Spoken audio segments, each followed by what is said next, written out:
आता पाहूयात बातम्या विस्तारानं।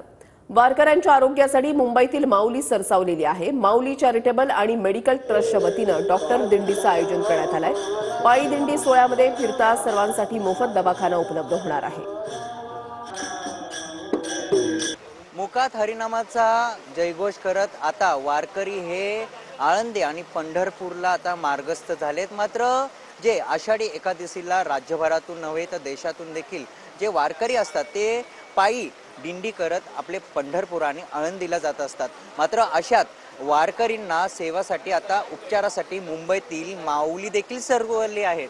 आपण जर बघितलं माऊली चॅरिटेबल आणि मेडिकल ट्रस्टच्या वतीने मोफत उपचार ह्या वारकरींना केलं जाणार आहे। आपण बघितलं गेल्या 31 वर्षांपासून हे विनामूल्य उपचार हे वारकरींना सेवा देत असतात। अनेक अडचणी जर वारकरींना आले तर डॉक्टर त्यांची उपचार करत असतात आणि असेच डॉक्टर आता या मुंबईतून आता आळंदी आणि पंढरपूरच्या दिशेने आता रवाना होणार आहेत। कॅमेरामॅन रोशनसह मयूर जाधव, TV9 मराठी, दादर। तर माऊली चॅरिटेबल आणि मेडिकल ट्रस्टची डॉक्टर दिंडी जी आहे ती आता निघतेय। वारकऱ्यांच्या आरोग्यासाठी मुंबईतील माऊली चॅरिटेबल ट्रस्ट जी आहे ती सरसावलेली आहे आणि डॉक्टर सुद्धा दिंडीमध्ये पंढरपूरच्या दिशेने आता रवाना झालेले आहेत।